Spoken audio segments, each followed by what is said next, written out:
Hi everyone, this is Pyro, and I just want to show you the basics on how I DJ. Hope you find this useful. So I'm going to just start with my hardware. I'm going to just show you where my computer is. I use a laptop. Gives me the most options and flexibility for playing different types of music.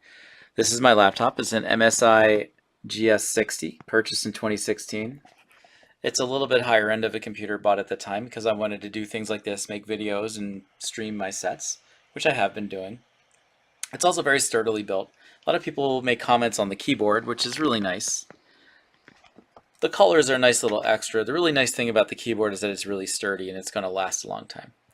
The second piece of equipment that is maybe the most important piece is the Traktor Audio 2 sound card here. You need an external sound card if you're going to be DJing in any kind of amplified system, because your basic output on your headphones is not going to be able to drive the system as well as this external sound card. Traktor Audio 2 is a little bit more expensive than your average just basic sound card out. I like spending a little bit more money for things that are going to last. The other piece that I have here are my headphones. These are Sony MDR 7506s. They are professional headphones designed mostly for DJs. They're not reference headphones that you'd find in a studio, but they are built to take a pounding because, like I said, I'm usually pretty hard on my gear. I take my gear to outdoor festivals and they travel around, they get banged around a lot. So I like stuff that's going to last. So the headphones, the computer, the sound card are all designed to last. The other thing I have in my laptop case is just different audio connectors, your basic aux cable, a 1/4 inch to RCA out, and other connectors just to make sure I have things to output all my music. So that's my hardware setup. So let me just transition to the computer itself. So I'll show you exactly what I am doing in terms of making the music happen over here. Okay, so the basic program that I use is Winamp. I like the Winamp. I like basic music list playing programs like Winamp or iTunes for partner dancing. It's easiest just to make a list and play through it. Also, for me, I like using things like silent MP3s. As you can see, my list has a whole bunch of silent MP3s. So when I make a list, I'll add a silent MP3 from my MP3 folder. Miscellaneous sounds, silent MP3s. I prefer 3 seconds. You can use whatever you want. Using a list playing program like Winamp really makes this really easy. What I'll do is I'll drag it over, and then oftentimes I'm not filling it up, but I'm dragging it down underneath when I'm kind of done with it. So now, regarding the use of silent MP3s, the reason I like using silent MP3s is it gives a good break between the songs, especially in a list playing program like that. I'm not sure if other songs automate silence between songs. I know some people like not playing breaks between songs. Some people like mixing. Some people think, oh, songs have enough silence at the end and the beginning. But especially if there's a blues type song that has a hard end and then the next song starts real hard, it can really confuse your dancers. And it tends to not be a great vibe. It's almost like you're tricking your dancers. And I'm not a big fan of that sort of thing. So that's why I really prefer to use silent MP3s when it comes to filling in my list and putting pauses between songs. Okay, now the bulk of really where the DJing time comes into this is prepping. So how do you find music? Well, listen over the airwaves, friends send you music, TV shows, movies, radio maybe even. Where most of my music comes from is the Fusion Playlist Hit or Miss list on Facebook. Sometimes you'll get recommendations through SoundCloud, or some people use Spotify. Sometimes people will send me music. What I'm usually doing is the day of I'm DJing, the day of the event that I'm DJing, I will go through a lot of the music that I've had in my download folder, and I'll make sure that I'm caught up on all my downloading on new music.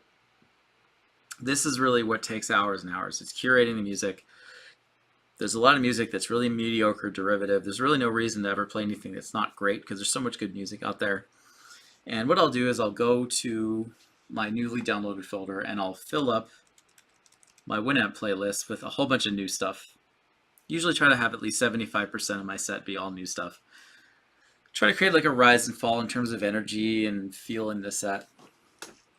So you put the music in, and then you fill in the rest with stuff that you've played before, stuff that you're more familiar with, or stuff that will fit. Depending on what time of night, if it's slower, if it's a later time of night, you're going to play the slower, more gooier stuff. If it's earlier in the evening, you're going to do a little more high tempo. You don't want to do it all one or the other. So if it's later in the evening, you maybe play a gooey song or a few slow songs, maybe that have a moment or two of energy in them. And if you're playing an early evening song set, then you play a gooey song or two in there. I do feel a pre-made set is the best way to go because you can really sit there and curate out the music and create a nice list over a period of hours versus trying to do it on the fly, where sometimes it doesn't quite flow as well for some people. Some people do that and it works out fine, and that's fine. You do it however you like. This is just how I do it. I find that I can create a nice arc in the music, and I can really sit there and try to figure out how to play more experimental songs or how to play more different songs that I'm not as familiar with, like more Latin rhythms or more funk, especially if there is a lesson that involves, for example, let's say there's a lesson involving kazamba fusion. I have a few kazamba songs on my list here. So if the lesson was a kazamba, I want to make sure I'm giving you kazamba songs to play with, because applying what you learned in the lesson to me is important. So that's kind of how I think about it. Okay. So after curating all the music and putting it in, I start listening to it, I play through it, I try to match songs, the feel of one song, how one song ends, to the feel of how the next song begins. So in that way you can play some really widely different music that flows really well. So if one song ends like really softly with some pianos or violins, and the next song starts that way, even if it goes in a totally different direction, it can flow really well. So that's how I do it in terms of trying to create a list. I pull in a lot of new music, and then I will try to put in different stuff for variety and to match whatever lesson has been going on. Okay, so once I'm at the event, I'm going to make sure that my computer is booted up and working well, because there's always technical issues, a good 10 to 15 minutes before the set goes on.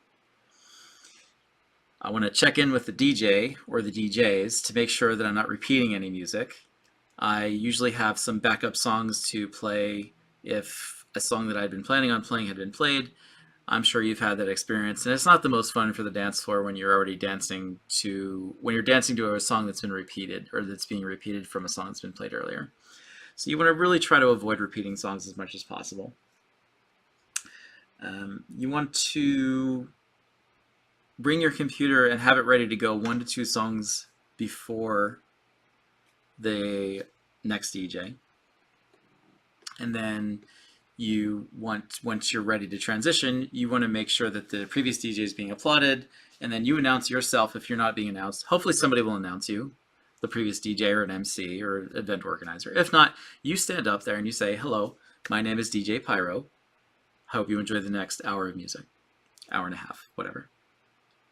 Once you're playing, in terms of changing things around. Now the way I do it is oftentimes I'm not really changing the actual music once it's playing. Sometimes I'll change the order. Sometimes, like, I have a lot of variety in terms of tempo in my sets. So things that are faster, I'm like, I put some faster songs at the end. Maybe they want them a little earlier. So I'll usually switch around things like that. If I really need to put a different song in, this is where Traktor comes in. I load the song in Traktor, I load the song in the little bar over here, I can preview it on my headphones, and then I can import it back into Winamp from my file folder. In terms of how I organize my music, I do it all through the Windows file system. So when I'm pulling all my music in, just the Windows file system, like I said, I have the download folder, which is all the new music that I haven't played, and then anything else that I'm pulling in through here. I have it organized by genre. So blues, chill step, Latin, have a turquoise folder, West Coast swing, zouk, you get the idea. A lot of people organize music different ways. This is just how I do it, just through your basic Windows file system. And that's what works for me. Okay. Now, when you're DJing, you want to always make sure you're at your computer at least on the transitions of songs, because you want to assure proper volume. Some songs, for whatever reason, are mastered too low or mastered too high. You want to adjust the volumes. So you would just want to make sure you're around for that sort of thing. In terms of why you wouldn't be at your computer is dancing. Now, I personally believe that DJs should be dancing as much as possible to their own set, especially if it's a smaller venue.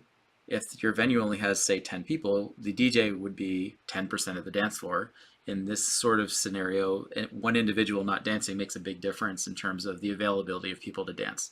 So I always recommend that people dance. I think it creates a positive vibe. It creates a lot of hype. A lot of people will look around and say, oh, wow, the DJ is really getting down to this music. Sometimes you just know your music really well and you can actually be a creative influence on the dance floor. So I always try to encourage and recommend that DJs dance to their own music. If you don't want to, that's fine. That's just how I do it. But you do want to make sure that you're near your computer once the previous song ends to make sure that the next song is loading in correctly and that the volumes are all okay. One other little thing is sometimes I have songs that there's individuals I want to dance with. If there's somebody like that you think of a song that you want to dance with somebody, tell them before you go on. Say, hey, there's a song I want to dance with you, and then so they're prepared so you catch them in the middle of the set. That's a nice little touch there. Okay, so when you get to near the end of the set, the timing of things can really get messed up. Oftentimes things run late. So when you have about 3 songs left, you want to try to find the next DJ, let them know that you've got 3 songs, should be about 10, 12 minutes, something like that. And so that they're prepared to plug in once you're done. Once you are done, take a pause between the second last and last song. Announce, hey, this is DJ Pyro. Thank you for listening to my set for the past hour. Hope you enjoyed it. This is my last song. I like how DJs do that. Makes a nice segue. It's a good positive thing. Gives people a chance to acknowledge you and you acknowledge yourself. It doesn't really break the flow of the evening if you're just saying like that for 3 seconds or something. It's just a really good way to transition from one DJ to another, and also let people know that another DJ is coming in that also deserves acknowledgement. And the last thing that I wanted to say is that even if this is your first time DJing, in terms of announcing yourself and in the beginning and the end of your set, do it. Even if you're super nervous, stick your chest out. Be there with pride. Say, hello, my name is DJ so-and-so. Hope you enjoy the next hour of music. And at the end, hello, my name is DJ so-and-so. Hope you enjoyed the last hour of music. This is my last song. And then feel free to introduce the next DJ as well. A lot of times there's really no MCs at events. Organizers sometimes aren't standing up there and announcing things. So you as the DJ, it's your responsibility. Whether you want it or not, you're still controlling the dance floor to a certain extent. I think it's a nice way to go about it. Okay, so that's basically how I DJ. That's how I pick my music. That's my hardware, my software setup. If you have any questions, you can leave them in the comments below. Leave them in the comments below. Keep calm and drop the bass. And in my next video, I will give you a basic guide on how to record and stream your sets. Okay, until then.